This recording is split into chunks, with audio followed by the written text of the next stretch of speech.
You are now listening to Vibe Selection with Kyra, where you can get the real on today's hot topics. Well, welcome everybody, and thank you for tuning in to another episode of Vibe Selection. I am your host, Kyra, and on today's episode, I have a very special guest joining me. I have Ivan Bodley joining me today, ladies and gentlemen, and he has quite the resume. I mean, I don't even think I can sum up all of his accomplishments within this entire show, but I will do my best. So Ivan has performed with over 50 Hall of Fame, Rock of Hall of Fame inductees. He has toured in over 29 different countries and has played in venues with well over 80,000 people. And he's played with everyone from Sam Moore to Shirley Reeves Alston from the Shirelles. And I just want to have you guys welcome our very special guest today, Ivan. Ivan, how are you doing today? I'm doing great. You're very kind to have me. I really appreciate it. Absolutely, no problem. So in your memoir, you mentioned life growing up in Chattanooga, Tennessee. Right. And you mentioned that your mom was Jewish and that your dad was a devout atheist, which is it could be such a thing. Exactly right. Which is a very interesting upbringing. So I just want to kind of know. I know that religion is a very touchy subject, but we talk about that a lot here on the Vibe Selection podcast. So how did your parents' religious beliefs, kind of shape your outlook on religion or even spirituality? That's so interesting that you ask. Yeah, it's a complicated sort of question, as you just sort of summarized there.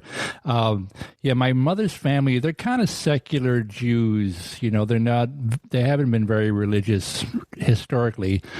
And my dad, I think, was raised pretty hardcore Methodist. But somewhere in his early 20s went through a transition. He said, if that's what religion is, because whatever he was dealing with, I think it was the Methodist missionaries who was building a hospital in the Congo, which he selected as alternate service for the Korean War conflict, and he came back from that saying, if that's religion, I want no part of it. And I'm sure it has everything to do with, church administration and nothing to do with spirituality. But he just, he said, I'm done with that. So because of that, we were kind of raised, my brother and I were kind of raised with no particular existential dilemma. It was sort of like never a question. It was never an issue. It was never a problem. We never attended church. I've been to churches and been with friends of mine, and I've certainly been to synagogue a couple of times, and was never bar mitzvahed or anything like that.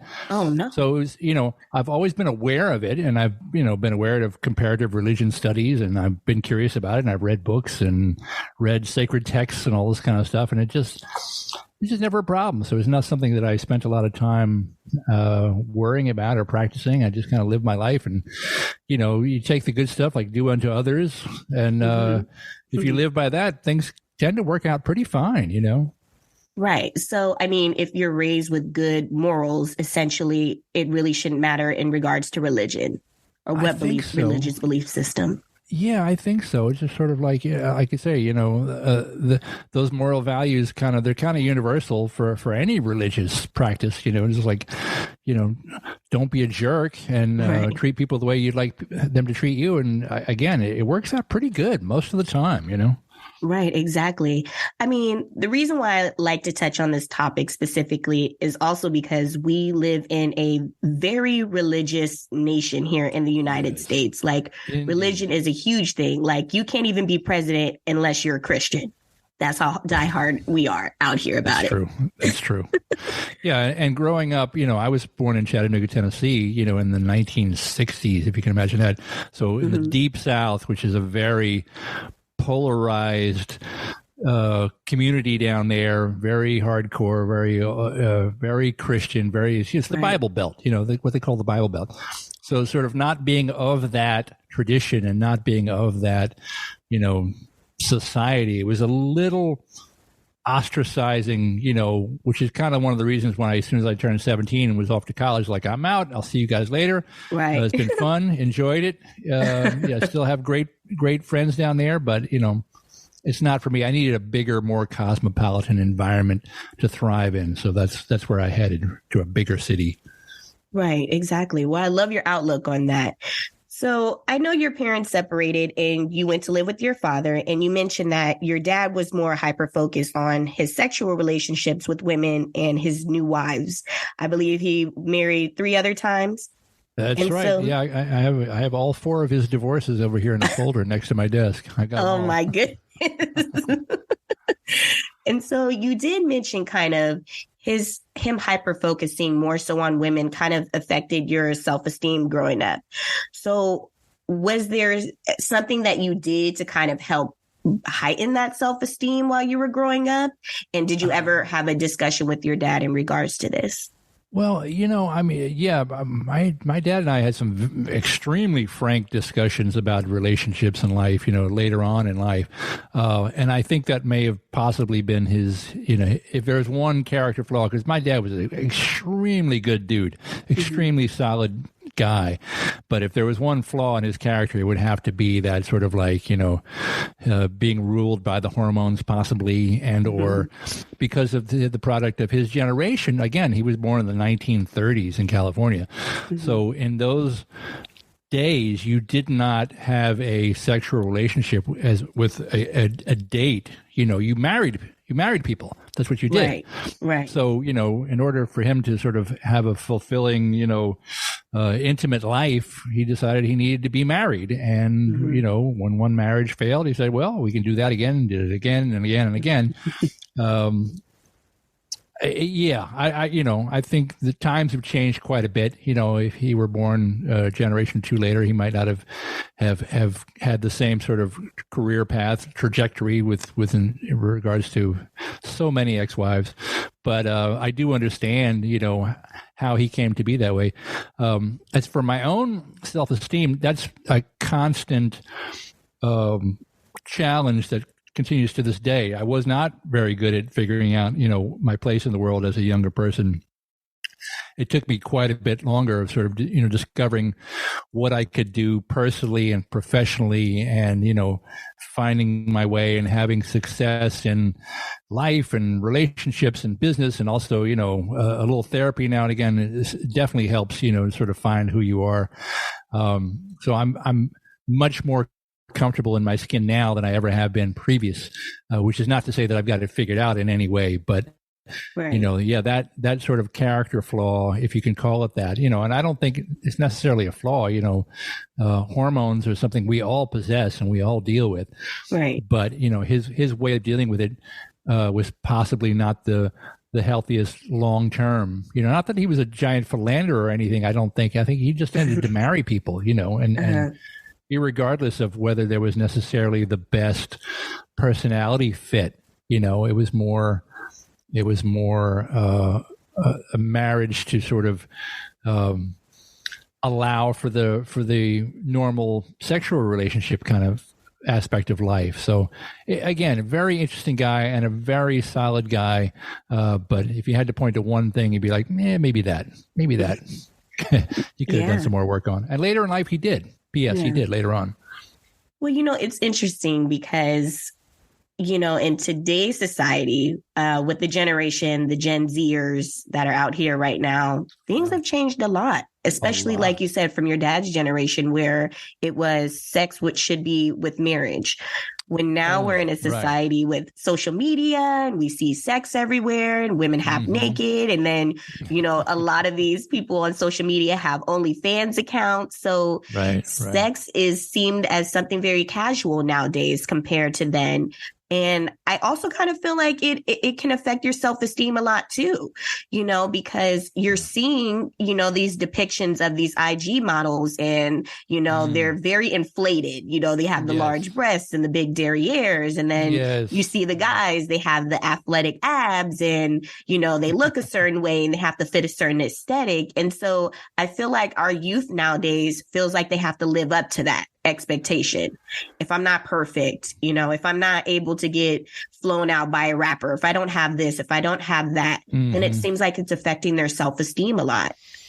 I think that's absolutely true. And I think partly that's been true for a very long time, because I remember, in back in my day, I hate to say stuff like that. Back in my day, there was a very famous movie star model named Bo Derek who had a movie called 10, and she was the 10. I remember those braids. Right, exactly right, which is cultural appropriation, which we don't need to get into at this point. But we can. Oh yeah. Of course, I'm just teasing. No, I know you are. But you have to put a pin in that, because Right. the white lady with braids is like, I'm not sure. But at the time, again, that was the frame of reference we had. But there was always sort of that pressure. And before Instagram, there were the covers of magazines and the television spokesmodels and all that kind of stuff. I think with social media, it has accelerated. I think it's accelerated quite a bit. Like, that was always a thing, sort of not feeling, and it was always the target of advertisers too. Like, you're not as strong or as pretty or as athletically fit as this model we have, so you need to buy this product, whatever this is. Right. If it's a vape pen or a light beer or whatever they're selling, that was the whole sort of thing. It's kind of working against your self-esteem, but it's definitely accelerated now. And as you say too, the access to hypersexualized imagery that especially young people have today is much more prevalent and much more premature than it ever used to be. Right. So there are psychological and emotional aspects that go along with all the raging hormones that that need to kind of be worked out together and need to be sort of going through a maturity process, and you need to be able to make mistakes with people that are sort of your same level.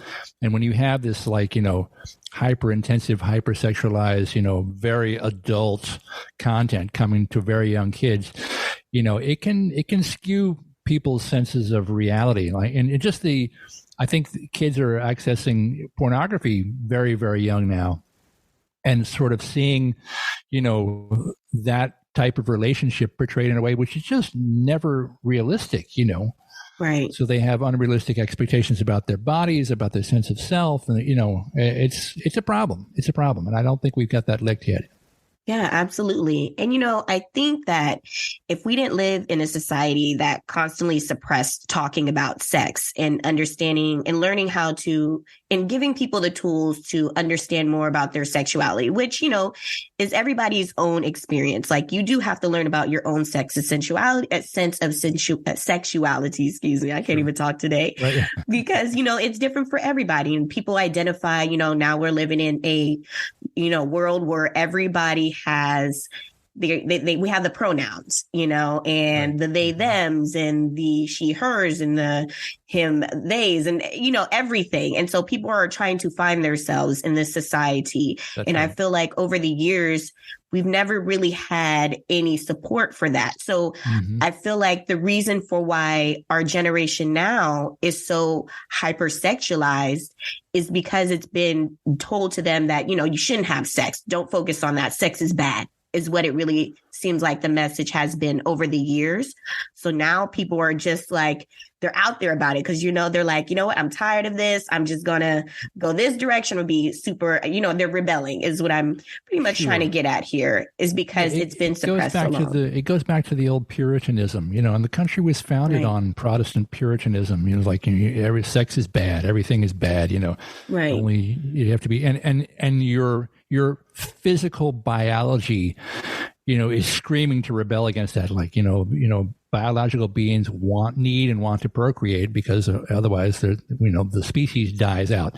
So you have this, very stern, very strong, institutionalized messaging that of the Puritanism versus raging hormones. So there's going to be an explosion of some sort, right? Right. If every time you repress something, it's going to squeak out another door somewhere, a window, an air conditioning vent, and it comes out in some really twisted ways sometimes. Oh, yes. It's been suppressed too hard.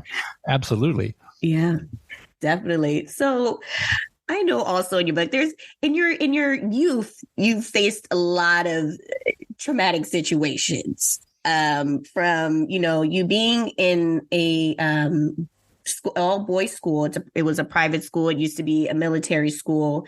That's and right. It was called Baylor School for Boys. And it had strong Christian leanings. There we go again with that old religion. Yeah. And you said that, at one particular point in time, you had a classmate that had pulled a gun out on you, and that you were threatened with physical violence on a constant basis.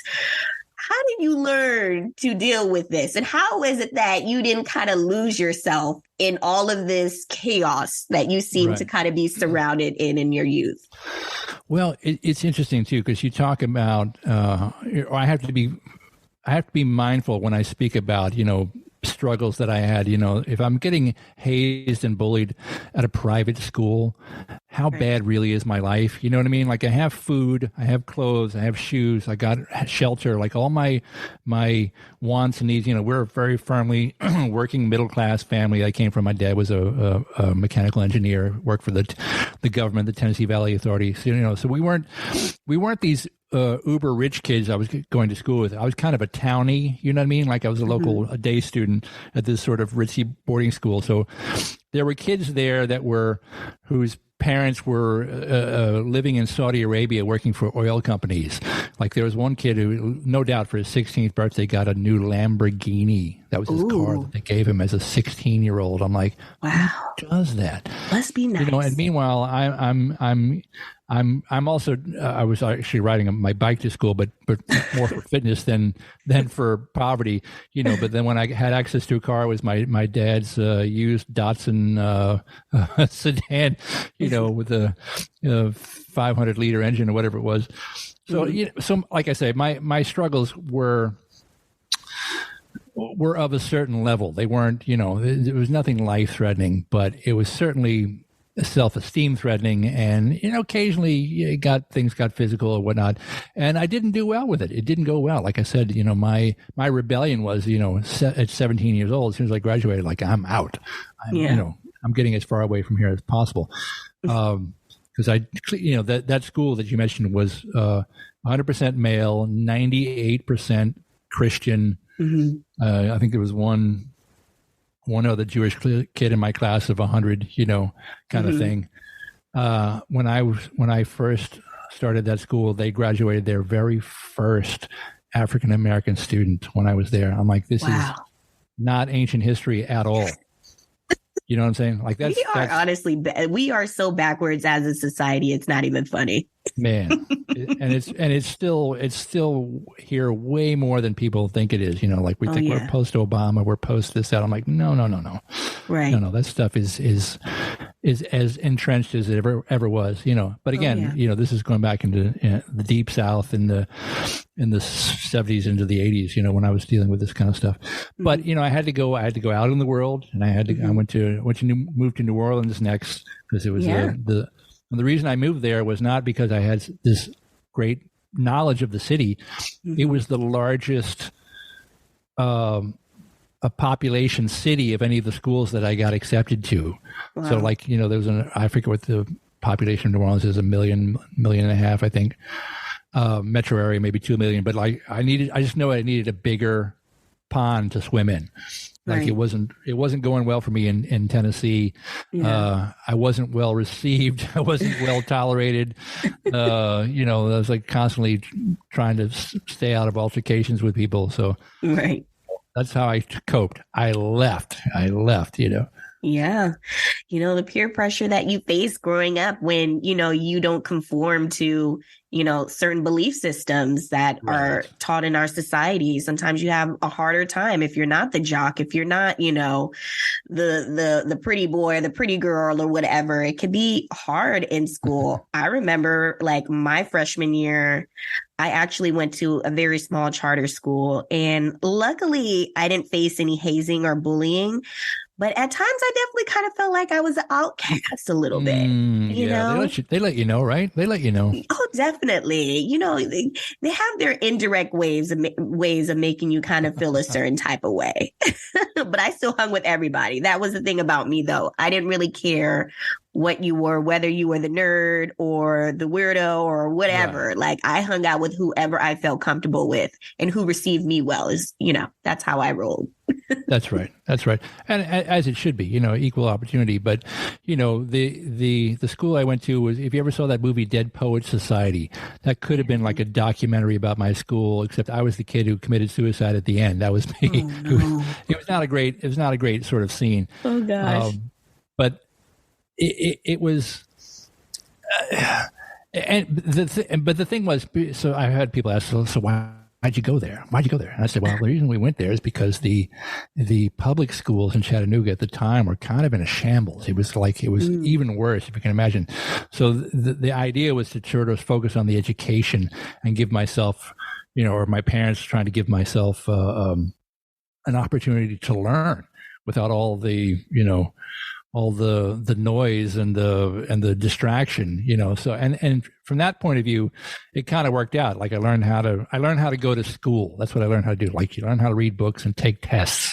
Right. That's what you kind of learn in a place like that. But it's just the fact that it was an all boys school means that I'm under socialized for dealing with half of the human beings in the world. Right. Because, in those formative years, this is grades 7 through 12, and I was there grades 8 through 12, you're learning, you're just going through puberty and you're learning how to talk to people that you're interested in romantically and learn how to date and learn how to, all that stuff. Didn't do any of that, like it wasn't available. You had to go to other places to try to find that. And it's what's the word? It's stilting. It retards your development in a way. That school, incidentally, by the way, went co-ed about 4 years after I left because I think they just weren't able to sustain the business model. They needed more people to come pay their tuition. Right, and it's hard when you have young boys with raging hormones that would like to, be amongst other women, young girls, it's very hard, like you said. Or whoever they're interested in, you know what I mean? Right, exactly. Right. And so that kind of also leads me into another question that I had for you. So I know in your book, you talk about, this relationship that you had with a pop singer, an older pop singer that lived in London. And you talked about how, who shall remain nameless. Oh man, we can't just can I get an initial? Can I just get a little initial? You have to use your imagination. It's more fun that way. Oh, darn. Okay.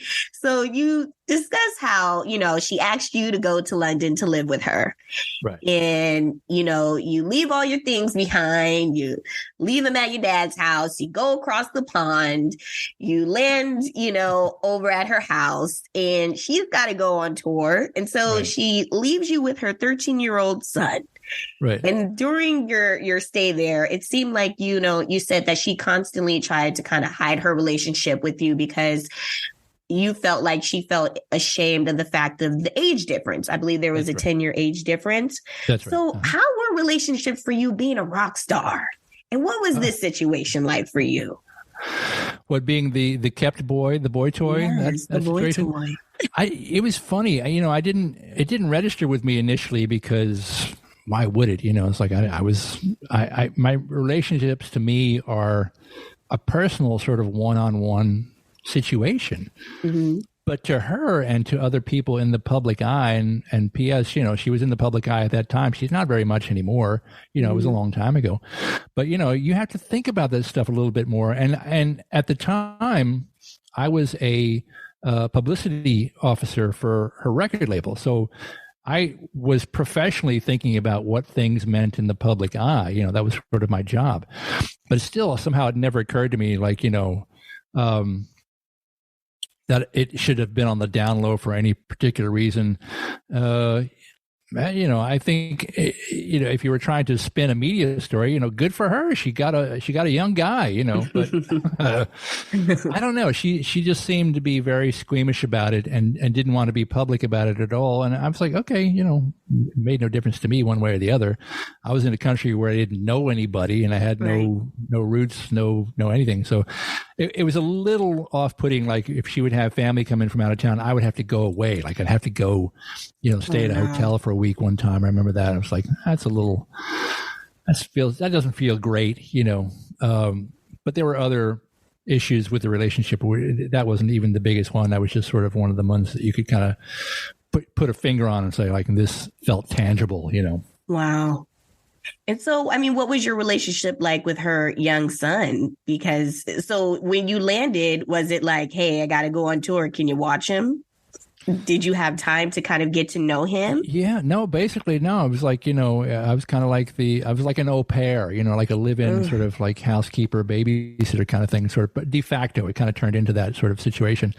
And at the time, again, like, I was sort of looking at the practical reality, like, oh, she's got to go travel for 6 weeks or whatever. And I'm home. I got nothing to do. I can't work over there. I'm on a tourist visa. So, yeah. Right. I'll hang out at the house. I'll feed the kid. The kid's a good kid, He's a good kid. So we got along just fine. But again, there were other problems. So what were those other problems? It just emotionally, it wasn't a good fit. I think that it's very easy to. This was a long distance relationship kind of thing that we were in for, I want to say maybe about a year before we decided to live in the same city. So when you have a situation like that, and this has nothing to do with the pop stardom, this has everything to do with sort of like, building a fantasy in your head of what this other person is like. Right. On from both directions, we both sort of had this idea. Okay, so if we get into the same city, you only talk to this person on the phone, a certain amount of time per day, but you don't really get a full sense of what they are, how they are in traffic, if they got road rage, you don't know these things until you sort of get in the room. And then once reality sort of strikes, I think it can be very eye-opening, and that can either be a good thing or it can be a bad thing. In this case, it didn't work out well for either one of us. Yeah. So, and the other thing too was I was coming from. I'm sorry. Go ahead. Oh, no worries. I was just going to say. So, do you really felt like she wanted this for a long-term situation, or she already had her mind made up about the fact that she just wanted you for a short period of time, and she was probably going through a midlife crisis? That's interesting. I can't say for sure. I don't know. I think that she probably had some idea that it was going to be longer rather than shorter, because otherwise, why would you have somebody come all the way over to another country? Right. But again, I don't think it was based on good realistic information that she had in her head. She had an idea of what I was, and I had an idea of what she was. And when we got in the same room together for a period of time, we both realized that didn't really match. Right. The other thing I was going to say was I was coming from, at the time, I was working for Epic Records. I was a publicist for Epic Records. So I was a junior executive over there. I had my expense account. I had an Amex card. So I was kind of on top of my game. I was kind of a little miniature big deal. And when I got to England, I was an unemployed nothing, Wow. And what that can kind of do to your state of mind and your self-esteem, compounds itself if then you're in a relationship where things are not going well at all. I kind of started to think that I was, in more of a dire situation than I probably would have had I gone over there with a full-time job waiting for me or something like that. You know what I mean? Right. And so, okay, speaking of publicists, I know, you just mentioned, you were a publicist. What's also very interesting is your love for music started not only with your mom, but what really got you in the game was your mom had a friend who was a publicist that worked for a record label that would get LPs.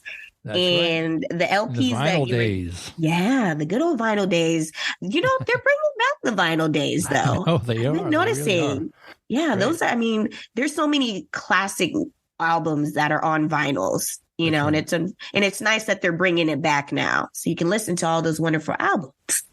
And so you get these LPs, okay, and you get the exclusive ones.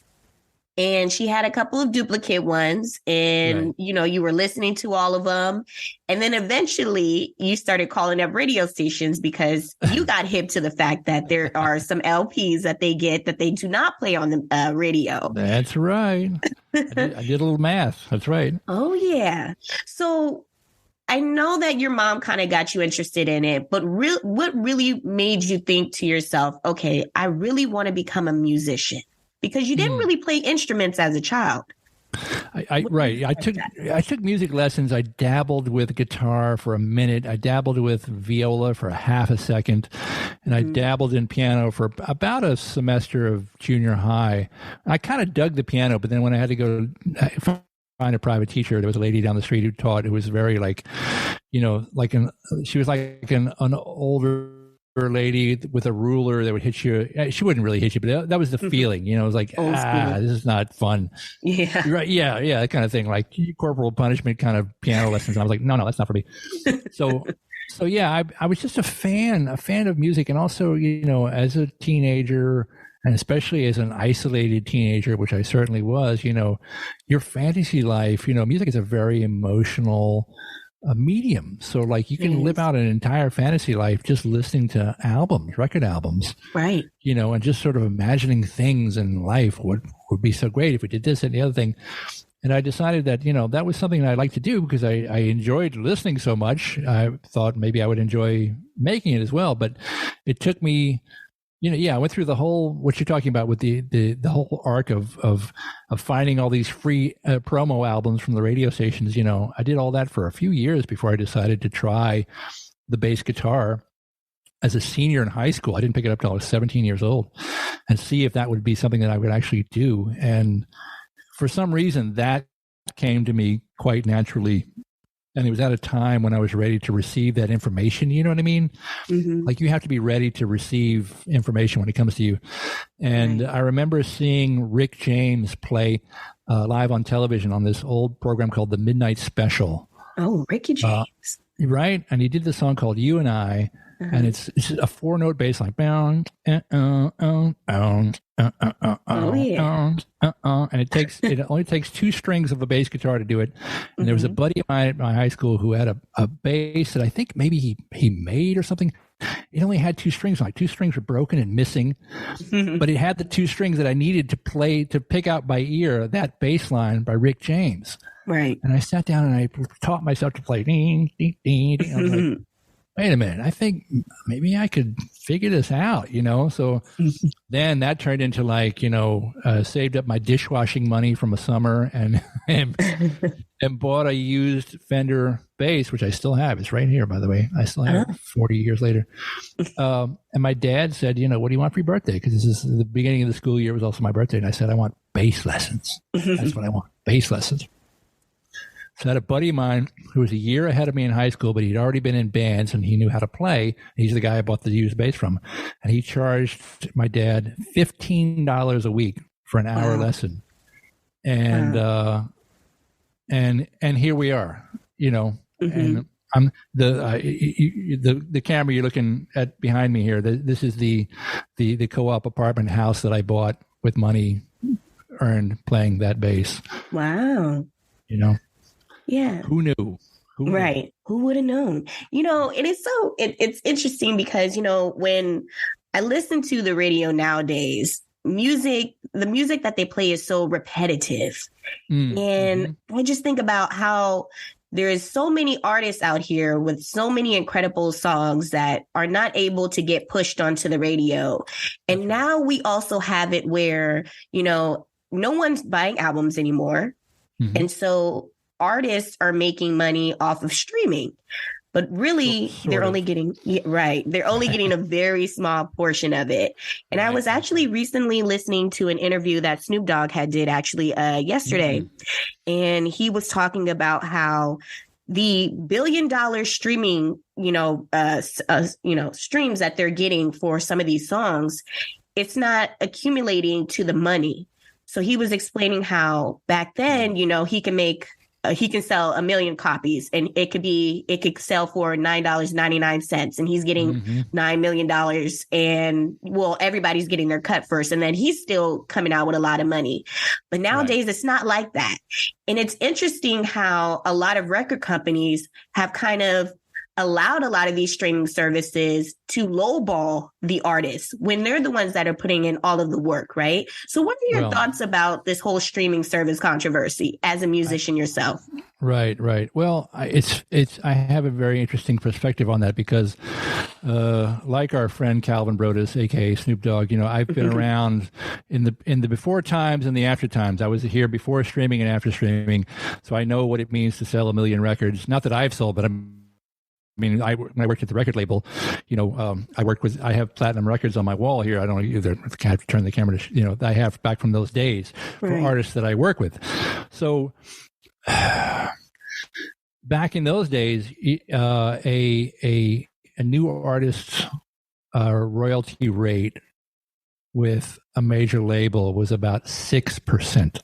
6%. So if And out of that 6%, all of your production costs, your recording costs, your video costs, your tour support costs, that all came out of your 6%. Right. Right.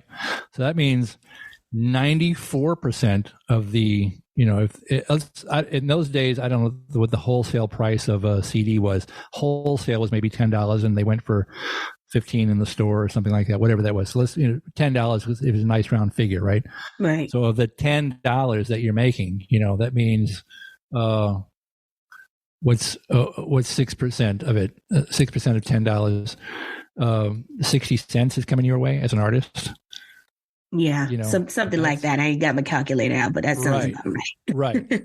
And so the mathematics were always very skewed in heavily favor of the labels back in those days. Right. Artist deals were not good. You had to sell a few million. You had to become a Snoop Dogg before you were going to see any serious record company money. And a few people did. I worked at Epic Records, which we had an artist named Michael Jackson. Yes, the late great Michael Jackson. Late great Michael Jackson. You might have heard of him, and he has the top-selling vinyl album of all time, which is an album called Thriller. In 1982, it came out, I think, right? So yes. I worked at Epic Records when the album Bad came out, and I got to see his contract. It's like I went up to business affairs upstairs where I worked, and I said, "Let me see Michael's contract," because mostly what we wanted to see was his signature, because it's like an autograph. Because it was like, "Wow, look at this Michael's signature." Right. But this is a guy who just had the top selling record of all time. All time, he's in the biggest bargaining position of any artist ever in history, arguably. Right. Right. He was able to negotiate a royalty rate of any guesses? 3%. Well, he was starting at 6, so it had to go up from there, right? Okay. So 10%? He got up to 20. He got up to 20%. So that means of every $10 CD that got sold, he got 2. Wow. And out of that 2, he had to pay for Quincy Jones. He had to pay for the studio. He had to pay for the videos. Came out of his 2. I'm like, this is a guy who's making bank. He's keeping the lights on of the company. And they're taking $8 out of every 10. Oh, yeah. And, so many artists, Yeah. So many artists have talked about this. That's right. You have Prince that spoke out against the record company. With slave written on his face. Yeah. Remember that? Yeah. That was all for the record company. Yeah. And, I mean, it's also kind of what's also crazy to me is that it seems like a lot of these artists, Michael Jackson, since we were discussing him, how for a really long time, a couple years before his death, and even during his death, he really wasn't able to sell a lot.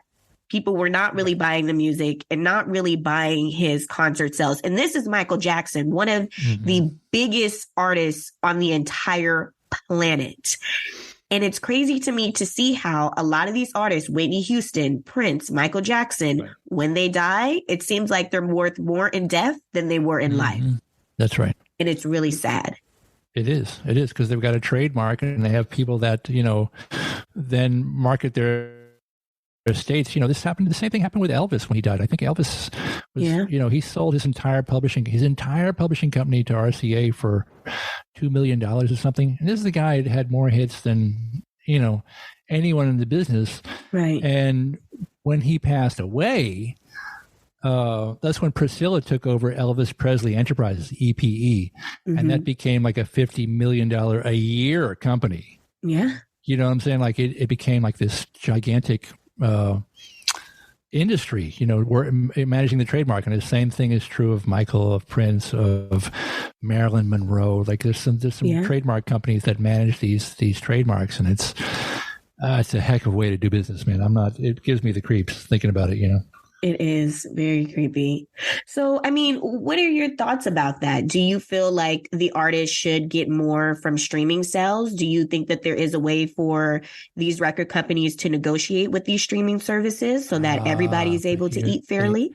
Here's the thing, though. They did. They did. All the major labels, and right now they're consolidated to three, the big three. They all got together and negotiated with Spotify. So they got their settlement. And at the same time, I forget it was some creative accounting where they're also like shareholders in the corporation as well. So they keep the royalty rate low, but they can take all the profits from Spotify and distribute it to their shareholders without having to compensate any artists. Wow. So, you know, when the whole Napster thing happened and the MP3 thing happened, I watched this happen in real time, and I watched the major labels all in their arrogance saying, well, they can't bootleg our recordings because we own this intellectual property. We own the trademarks. I was like, you know, dudes, you don't realize, and mostly dudes, I had to say dudes because it was mostly men at that time. It's like, this genie is out of the bottle. Like, you don't know. They were so slow getting on board with the whole digital situation that it almost it did kill most of the companies. That's why they had to all consolidate and sort of like, you know, there's only 3 major labels now. There used to be 6 or 7, you know, but now they've all kind of shut it up, and now they become like clearinghouses for selling their back catalog. Basically, that's what they do. Yeah. And I wasn't sad to see it happen. I was like, no, you guys have been abusing the system for so long, and your arrogance kind of got ahead of you. So I don't feel bad for the labels. I do feel bad for the artists, you know, but that's kind of always been the case. Right. You know, even back in the 50s, you know, they would sign a rhythm and blues artist and they said, we're going to give you a brand new Cadillac. Right. You know, you're going to buy a car for $1,000, $2,000, you know, meanwhile they're making millions off the record sales, right? Right. It's a long story. It's a long story. And a lot of these artists, they really didn't understand the business part of the record industry. So a lot of people got lowballed when it came to that. I mean, like you said, Elvis Presley, and then there's been countless other rock and roll Hall of Famers that had been lowballed that unfortunately passed away broke due to the fact that they didn't really understand their contracts. And a lot of them were kind of forced into it. I mean, it's a once in a lifetime opportunity that you sometimes can get with getting these contracts. So most people would take the opportunity, right? That's right. You're absolutely right. Yeah. It's this or nothing. You know, you have a chance or you have zero chance. You know, it's like, all right, I'll take the chance. Right. And you have to sign this awful contract, you know. Yeah. Yeah. It happens a lot then. I'm so sure it's still happening in different ways now too. Same way. Yeah. And so it seems like nowadays a lot of the artists, they're making a lot of their money off of touring because now people are not buying records. And it's unfortunate because, you know, with vinyls, with LPs and stuff like that, EPs, excuse me. You know, before it's like if you wanted to put on a song that you really like to listen to, you could just put it in, you know, your record box, your cassette player, and just listen to it over and over and over again. But what I think about is what happens when these streaming services die out and some other nerd decides to create something else for people to listen to music to. Then what happens? Because a lot of the great music, you know, because what most people do is they create playlists for a lot of their favorite songs. But what happens when, you know, artists aren't selling, they're not, you know, creating any records or CDs, these streaming services go down. What outlet do you have to listen to your favorite songs? And I hate that, you know? Right. That kind of remains to be seen because it's hard to predict where the technology is going to go because it was a technology shift. MP3s were a technology shift. The streaming was another technology shift. So, you know, AI is going to be the next technology shift, by the way. And it's starting to happen now. So, like, there's a new somebody sent me the other day, there's a new Paul McCartney song. I'm like, is it? Is it new? I don't know. It's supposed to be AI generated. It's insane. And that's kind of what the Writers Guild strike, one of their sticking points right now is about AI, you know, because you can put in a prompt or two to Chat GPT, and you can have a new script for the new Law and Order episode, at a touch of a button. Right. It's not going to be quite as good, but it's going to be probably good enough, I mean, so they're trying to figure out ways to have these things compensated and or, regulated in some way. And I wish them the best with it, because it's a big challenge right now to try to figure out how this is going to go. Right. It's exciting new technology because you can do all kinds of new creative things with it. But exactly, I don't know if you remember record sampling. This was back in the early hip hop days. They all the rappers were using James Brown samples. Mm-hmm. And you didn't have to pay for them initially, just like you would just put on a James Brown record and talk over it and say, that's my song. I'm like, it's kind of, I mean, yeah, you have a message. Right. You remember James Brown? Hey, you know that man? Right. Who set up the entire groove, who created funk music. Remember? Okay. They give him some of the money, Exactly. And that took a few years of litigation to work that out, to work out a sampling rate, rate of pay for how much you were going to give to James Brown the next time you used one of his records out of whole cloth. Right. And it changed hip hop too, because they stopped sampling as much. They started to do a lot more sound alikes and, starting to create some of their own tracks and vibes and beats, which is good. But, so AIs, that's kind of where the juncture we are right now. We're trying to figure out, how is this going to be monetized, where it's going to be controlled, how it's going to be legal. And then hopefully some wonderfully creative people will create something that we never could have imagined before. That's the upside, right? Right, exactly. I mean, so it seems like, a lot of technology, they're getting around legal loopholes within the music industry with the streaming services and, this whole AI. Now they have AI Drake. It's crazy. And AI Drake sounds great, but now people are going to start buying AI Drake and not buying as much as the real Drake. Mm-hmm. And he's not profiting off of his own, self, his doppelganger, which is really sad in the end, Well, but you're right about that. But I think that's what's going to happen. Like if you're going to market this as a Drake record, whether Drake sang on it or not, right? Eventually you're going to have to pay Drake because it's his name on the outside. It's but that's going to be, it's going to take a little while, and it's going to take some legal time to work that stuff out. Right. It'll happen. I'm not optimistic. I think a lot of people are getting nervous about it prematurely. I think. I could be wrong. I could be out of business tomorrow. But the thing that works out for me is that with all of the technology and computer generated and MIDI, this, that, and the other thing, electronic music or whatever, there still comes an artist, every few years, like a Lizzo or an Anderson .Paak or Bruno Mars, and there's bass guitar on his records. They have a retro sound.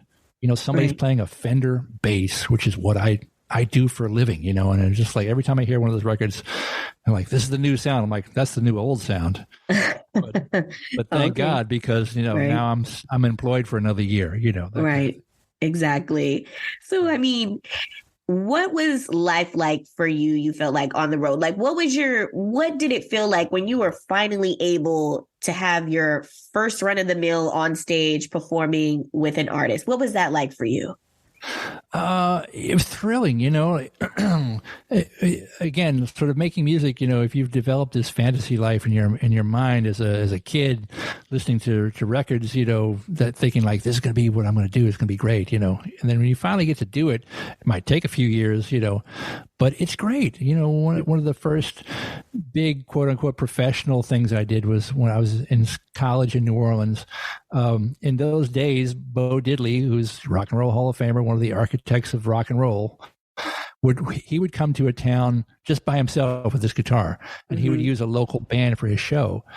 And through a series of whatever, knew this person, knew that person, knew the other thing, I got hired to back him up 3 different times when he came through New Orleans, and this is a guy who literally invented junk in the terms of rock and roll, the Bo Diddley beat, And here I am, I'm a kid. I don't know how old I was, 19, 20, something, could barely hold my instrument, but well enough to be able to play with Bo. And it's thrilling, just thrilling, kind of, you feel like, oh, my dreams, they're coming true, Right.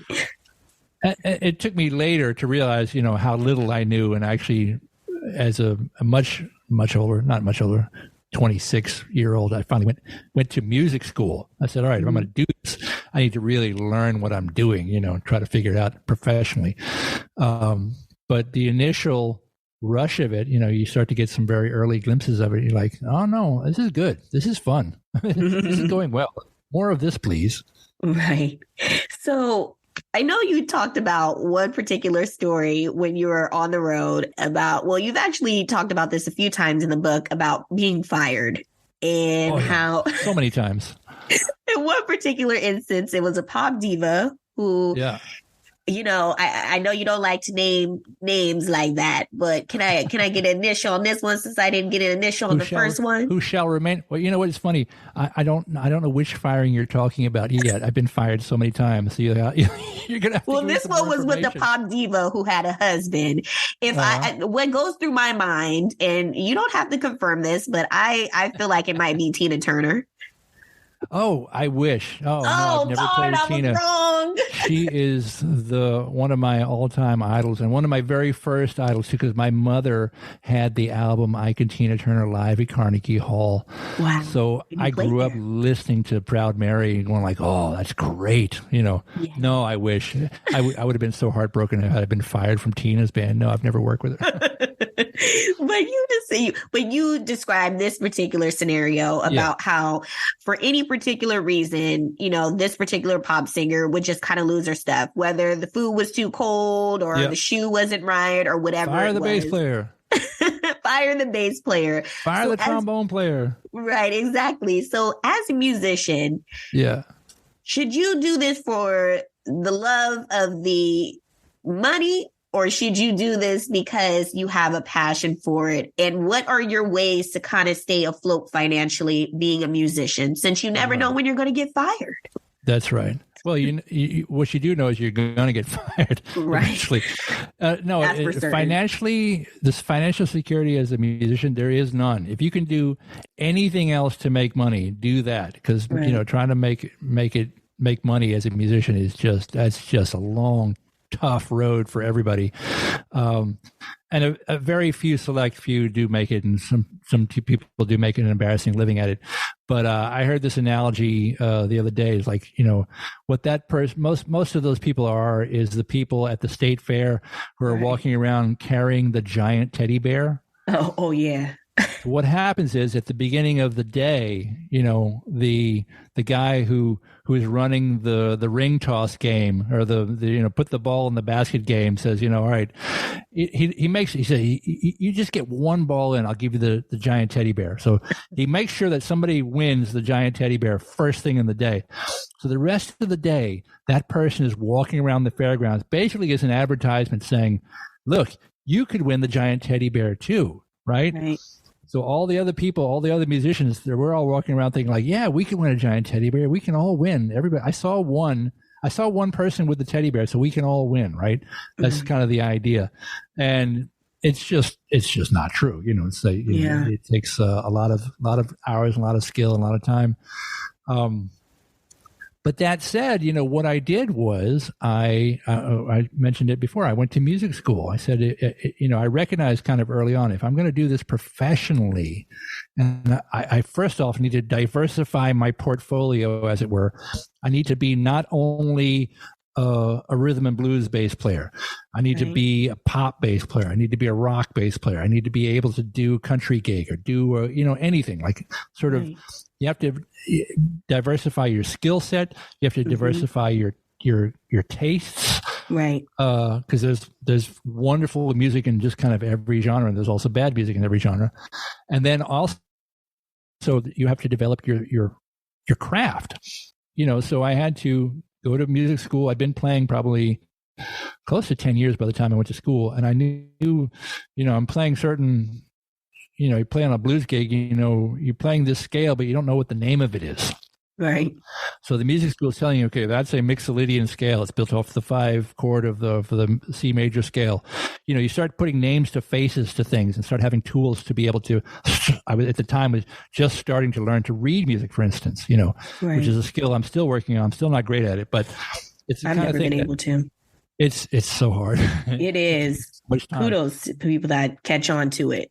Yeah, and I worked at it a long time, and the more you do it, the more gigs that I do now that are reading gigs, and now when somebody throws a score down in front of me, I used to panic. I'm like, oh my God, I can't do this. The score. Now, I don't panic, but I just kind of go like, I get a little hot under the collar. I'm like, okay, all right, what do we got here? Let me try to work it out. Do we have the audio for this instead? I can learn by ear. Or both. Audio, video of the conductor. Can I watch the conductor cam so I can see what's happening? Learn the parts. But in developing my physical, practical skill sets and widening that as well, then I became employable in more and more venues. Right. So that I can come in and sub on a Broadway show, or I can, get my charts together on my iPad and go sub on a wedding gig or whatever. Certainly more opportunities become available just because you've got more possibilities. Right. And in that way, you can kind of cobble together a career. There's no one act that's paying all of my rent or my mortgage. It's always a combination of different people, and like I said before, a diverse portfolio of clients that you build up over a long period of time, word of mouth, show up on time, be prepared, have a nice attitude, and they'll get recommended to the next person. It's just, It's a very one foot in front of the other kind of journey for me. And I've been doing it for a long time. I know that when the phone doesn't ring in February because there are no gigs, I don't think to myself, well, the career's over. Right. I go like, no, it's winter. It's slow. Concerts happen in the summer, and I don't panic. And hopefully I've saved up a couple of nuts for the winter like a squirrel. And it all works out. Over time, you learn how to sort of cope with these things. Yeah. And you know what? That gets me to another question that just kind of popped in my mind, which is, during the pandemic, it took a lot of people out of the job force. I mean, from medical workers to, restaurant people to the tech world, everybody got hit. And the people that most people didn't really realize really were impacted by it were musicians. Mm-hmm. And so I remember, with unemployment, it was only for people that worked in, your average blue collar jobs. That's right. But people didn't realize there's also musicians that are out of gigs and stuff like that. And so I remember unemployment, they started to allow musicians to start collecting unemployment, and even just business owners, because for business owners, if your doors had to close down, you had no means of income either. And with people being laid off, they're not going out and buying any of your products. So for you during this time, how were you able to stay afloat? Yeah, that was tough for everybody. That was really tough for everybody. Yeah, what you're talking about, the allowing freelancers and musicians to start collecting unemployment, for instance, I was never able to navigate that system successfully. I was never able to prove to them that I made any money. Meanwhile, 60, 70% of my income is 1099 work. It's all, paid in cash, 1099, you're responsible for your own taxes. So in terms of, the government, what they're used to, unemployment insurance is based off of W-2 jobs where they're taking tax withholdings and that kind of thing. Right. So because I had subbed on a Broadway show right before the pandemic, it was the show called Ain't Too Proud, The Life and Times of the Temptations on Broadway.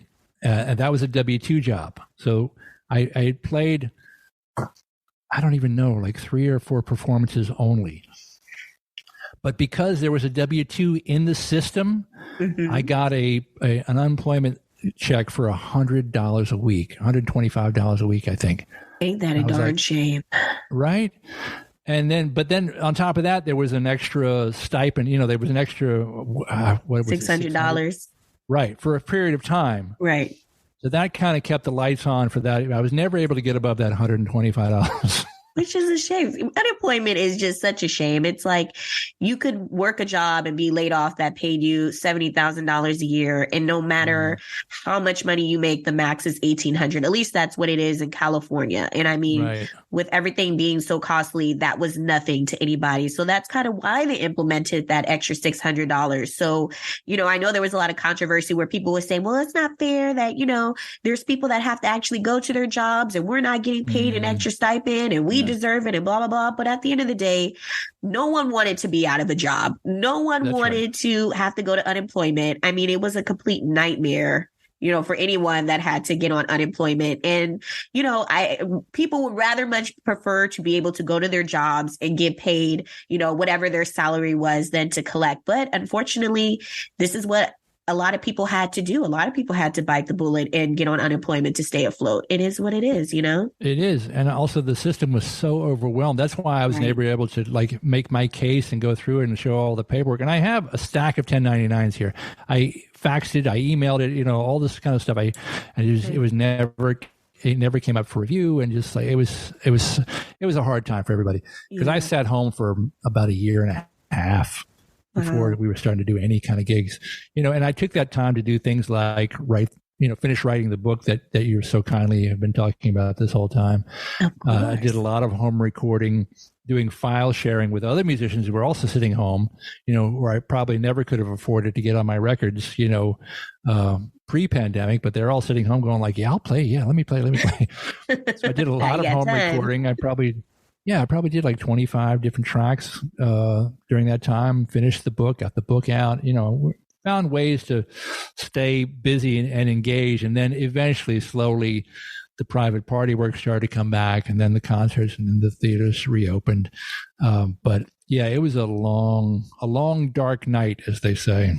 Yeah. But what was really cool? One thing that I did see certain artists doing were they were doing visual concerts where with the Oculus, with Metaverse, they created this Oculus. And I know at least I was invited to one album release party through the Metaverse.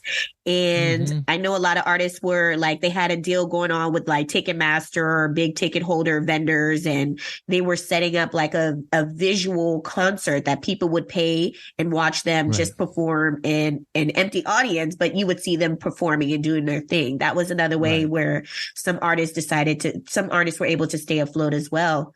Were you ever invited on stage to kind of be part of the band for any of these artists while they were doing that at all?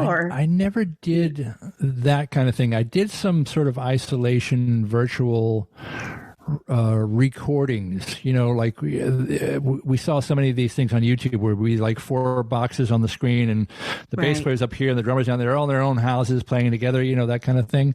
Yeah. Lockdown recording. I did a few of those. I did a couple of live streaming things, but just from the house kind of thing, nothing. I wasn't ever privy to any of those big sort of, simulcast kind of streaming events like that. And I don't think they really caught on. I think that they were interesting because everybody was stuck home, but I don't, I don't know how much that's going to be an ongoing part of life now that people can get back out again. I think they'd much prefer to just show up at the venue and see the show live, Right. And you can work out those technical difficulties because I'm sure it is a lot setting up, all of that audio and stuff when you're going on to perform on stage. It's a lot. And then the rehearsals and stuff like that. It's better doing that in person, I'm sure. Absolutely. 100%. And also, even when people were doing things during the pandemic, which I did a theater workshop and I did, I subbed on a couple of shows. And the COVID protocols we had to go through, the masking and the constant testing, and it's exhausting, to sort of try to keep the cast and the company healthy, while we're all in the same building for that period of time. It was very taxing, very challenging, and I'm not sorry to see that time go. I hope it's in our rearview mirror for good by now. I hope so too. But so, who was one of your favorite artists that you worked with, and why? Oh, okay. All right. I got a couple of good answers for that. Like I said, I grew up in the South, grew up with my mom's record collection, which was like Gladys Knight, Right. Stevie Wonder, Ike and Tina Turner, we talked about before, King Floyd, who was kind of an obscure Southern soul artist. Mm-hmm. So as I became into, my professional life, I started working with a band here in New York City called the Uptown Horns Band. And they were sort of the group of choice when some of these R&B artists would come through town to use. So through the Uptown Horns Band, I met Sam Moore from Sam and Dave, and Percy Sledge, and Eddie Floyd, and Rufus Thomas, and Carla Thomas. And, we backed up all these wonderful, wonderful classic soul artists who got their start mostly in the 1960s. And then because of that, I met Martha Reeves and the Vandellas, and I spent 13 years on the road as the music director for Sam Moore from Sam and Dave, playing, his music from the Stax Records era. I'm a soul man. Hold on, I'm coming. I thank you. All those great hits. And I spent about a year and something on the road with Martha Reeves and the Vandellas as her music director, playing Dancing in the Streets and Jimmy Mack and Come Get These Memories. And to me, those were some of my most favorite, cherished, associations over time. There've been some other, spot points, like we played with Sam. We played Obama's first inauguration. Wow. We played a big concert down in Washington, D.C., and it was Sam Moore with special guest Elvis Costello and Sting.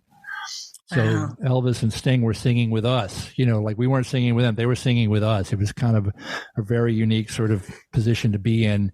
And, when I was in high school listening to records and trying to learn how to play, one of the first people I tried to play with was the Police, with Sting, playing Message in a Bottle and Roxanne. Those are songs that we played at my high school talent show, right? Right. And then here I am, a mere 27 years later, standing on stage with Sting playing Message in a Bottle in Washington, D.C. in front of all these people in tuxedos. I'm going like, well, this is weird.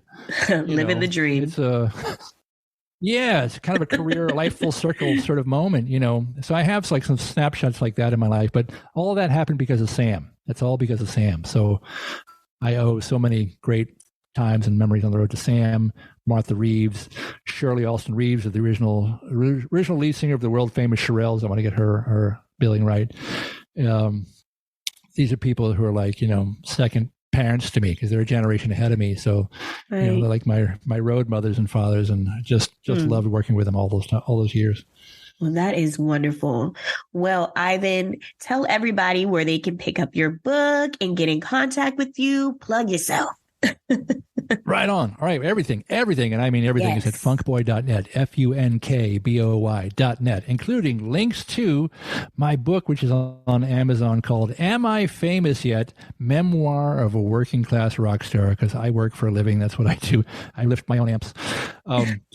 And everything, links are there. Amazon. The book is available as a hardcover, softcover, as a Kindle edition. It's also available on YouTube. It's available on Anchor FM. If you need audiobooks, you can listen to it for free on that. Watch it on YouTube. I read every chapter on YouTube, or you can buy a physical copy if that's so entrances you. I mean, whatever medium you're in, I have a way for you to enjoy this work, this collection of memoir. I love it. Well, thank you so much, Ivan, again, for joining me on this edition of the Vibe Selection podcast.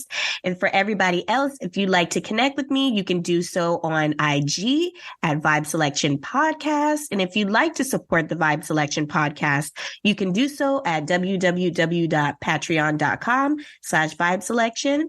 Once again, stay safe, stay healthy out there. I'll see you all next week. Bye. Thank you for joining Vibe Selection with Kyra. Come vibe out with us again next time and hear the latest on today's hot topics. Find us on Instagram at I am Kyra Mahoney or donate at www.patreon.com/Vibe Selection.